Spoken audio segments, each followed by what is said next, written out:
We have massive catalysts that are coming tomorrow and could really rock the markets. Now, this could be very good. It could be very bad. I'm going to give you guys a full breakdown of what you need to know. So hit the like button and subscribe to the channel if you want to stay up to date with everything going on every single day with Tesla as well as the broader markets and ultimately what's going to help you make more money. This is your place to be. Let's go ahead and get straight into it.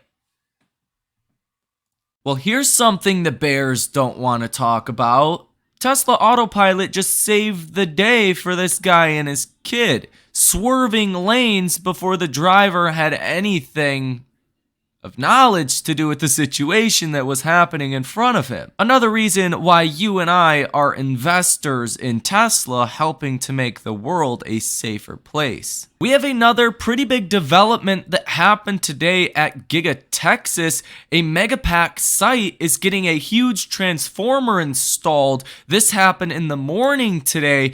And apparently we're going to get more of this from an actual video. It looks like this is drone footage, some pretty clear drone footage if I were to say so myself. But this is, again, one of those things that points to further expansion at Giga, Texas and really ramping things up quite a bit. This presumably will help power operations at Tesla. And as you can see, these are the Megapacks. Shares of Chinese rival to Tesla, Xpeng, fall 5% after the head of autonomous driving resigned. Vice President of Autonomous Driving at Xpeng tendered his resignation for personal and family reasons, he said in a statement. This just means less eventual competition for Tesla and Tesla full self-driving. Rivian is also getting downgraded but seeing their price target increased. This is similar moves that analysts have made recently on Tesla. Cantor Fitzgerald downgraded the company to a neutral from overweight. So that's a double downgrade. Not so good. With a price target of $29 from $27 on recent outperformance in the share price and on increased competition from Tesla, General Motors, and Ford Motor in the electrical vehicle market. And this is probably because the Cybertruck is on its way to becoming the top truck on the market later this year, but for certain in 2024. Let's now talk about the major catalyst coming tomorrow. And the biggest one, by far, is Amazon and Apple. If Amazon or Apple have bad earnings, we're going to be in for a problem. Now, the company that is the most important company in the entire world is Apple, at least in regards to our stock market. Apple still has a market weighting of almost 12% of the NASDAQ. So for context here, if Apple were to fall 10%, this would bring the NASDAQ down on a market weighting by 1.2% alone. That's not to mention any sympathy moves Amazon or Facebook or Tesla would have to Apple's earnings, right?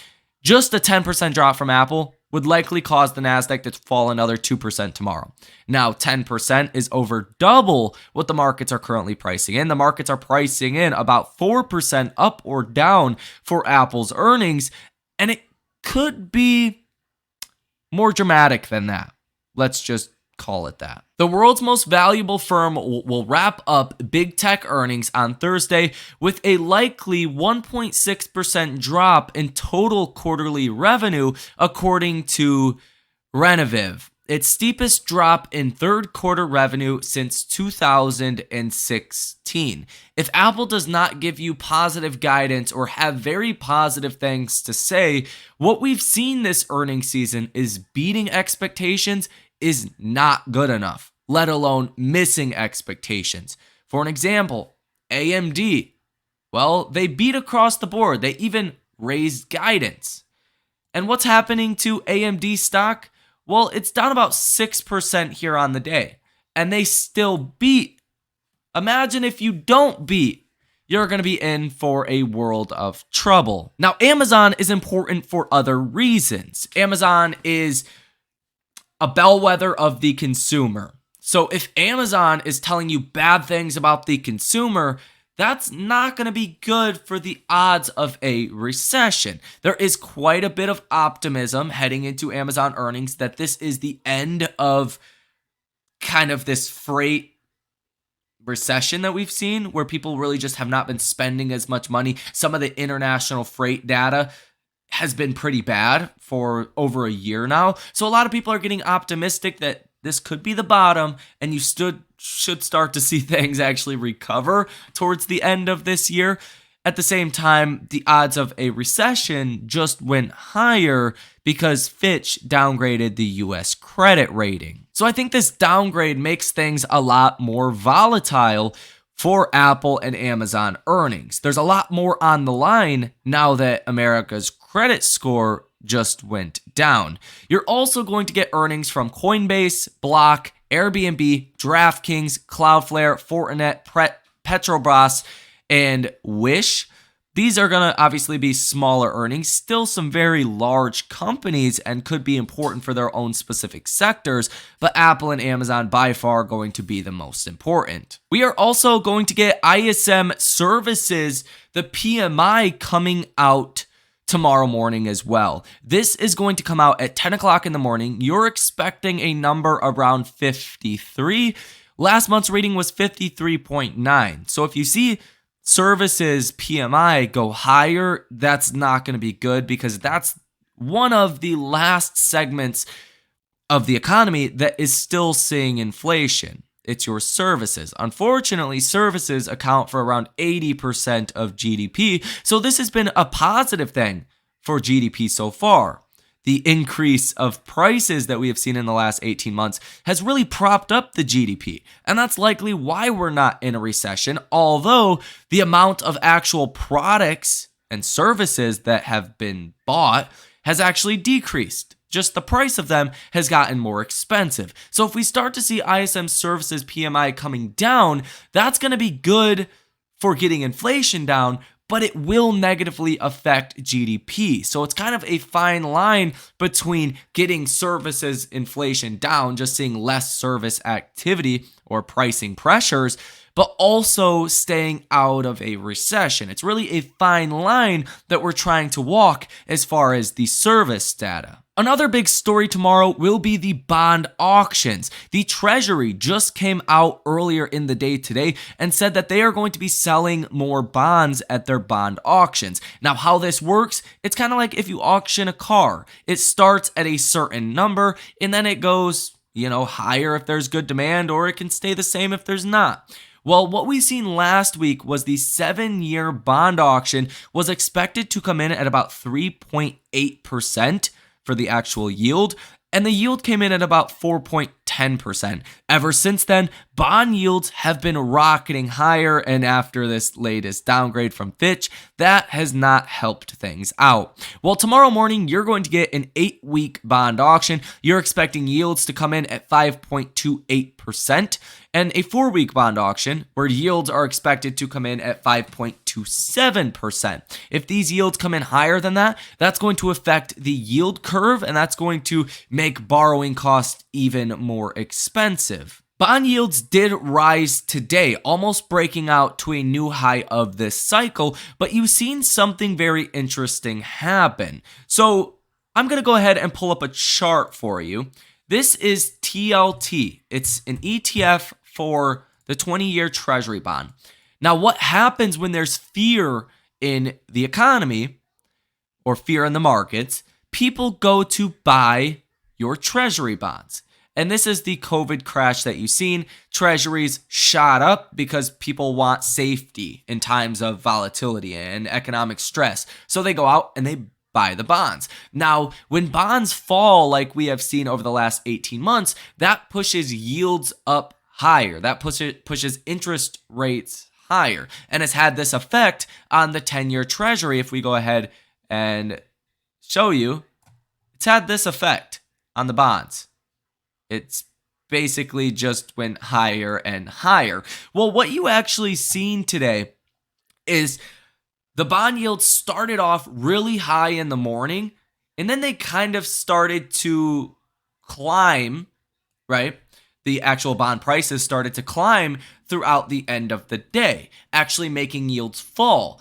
This credit downgrade from Fitch should have made bond yields go up and continue to go up, and TLT to fall and continue to fall. But you're actually seeing a little bit of a rush to safety today in the bonds, which is very interesting and could be a bad sign of things to come. JP Morgan's longtime CEO, Jamie Dimon, calls Fitch Ratings US downgrade ridiculous, but says doesn't really matter.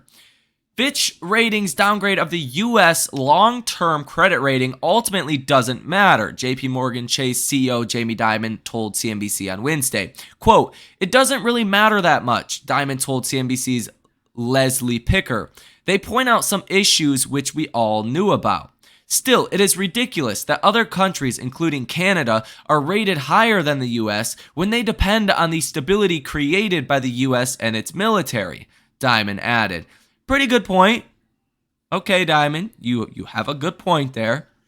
But it doesn't change the fact that this is not good for the markets and it makes borrowing costs more expensive. So I don't think this is the end-all be-all. Markets have to crash from here. That's not what I'm trying to get at all. But I do think it amplifies the volatility of data, of earnings. So coincidentally, this happened on Tuesday night, really Wednesday morning, and now you have your biggest companies in the world, Apple and Amazon, reporting earnings essentially the next 24 hours after the downgrade.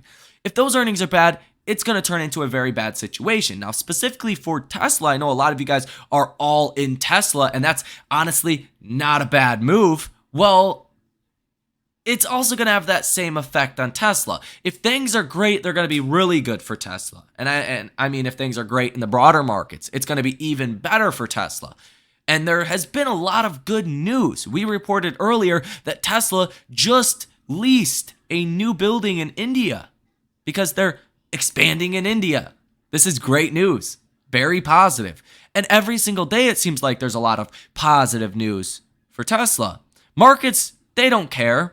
To the extent that the NASDAQ is down over 2% today, well, Tesla's going to be down 2.5%, like you are seeing on the day-to-day. Now, if things do recover, if Apple and Amazon have good earnings, well, Tesla could rally back from here. And either way, it's a buying opportunity, right? That's the bottom line. You should hope for a crash as a long-term investor because let me tell you right now, when the Cybertruck comes out, when we get the first full self-driving licensing agreement, which could be some point in the first half of 2024, if not in full year 2024, well, those things, you're going to want to be invested as much as you can in Tesla for them. So it's not about what's happening today, what's going to happen next week or the week after that or the month after that.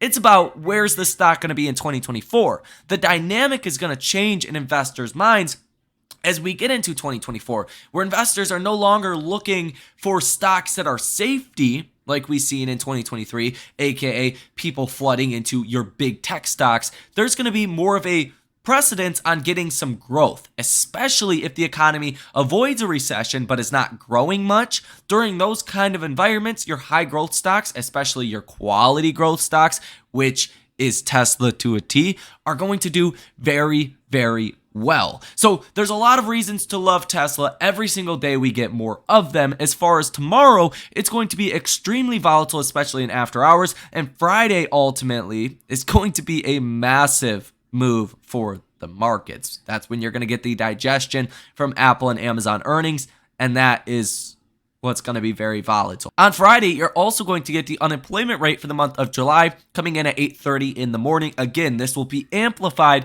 due to the recent credit downgrade from Fitch. You're expecting 3.6%. You want to see this stay low. You don't want to see the unemployment rate jump from here.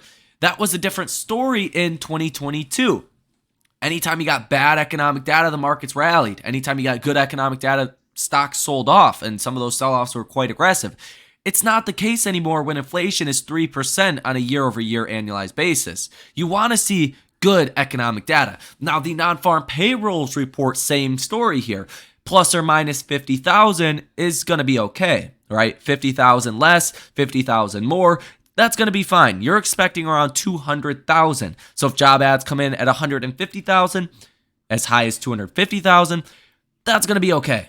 If you start to get over 300,000, if you start to go to, under 100,000 job ads, you're going to have extreme reactions on both sides. Now, the ADP employment change came out today, and that is kind of a sign that maybe we're going to get higher job numbers on Friday. So this does kind of condition the markets a little bit more for a strong labor report on Friday. The private sector added 324,000 jobs in July, well above expectations. And you were only expecting around 175,000. So you're almost double what the expectation was. The services sector was responsible for 303,000 jobs on the month. So you're almost negative if you take out the services sector, but obviously services is the largest portion of the economy, so you would have expected to see this anyways. Now, the downwardly revised 355,000 in June. So, I mean, even though June's numbers got revised, they're revised down, still 455,000. That's a really big number.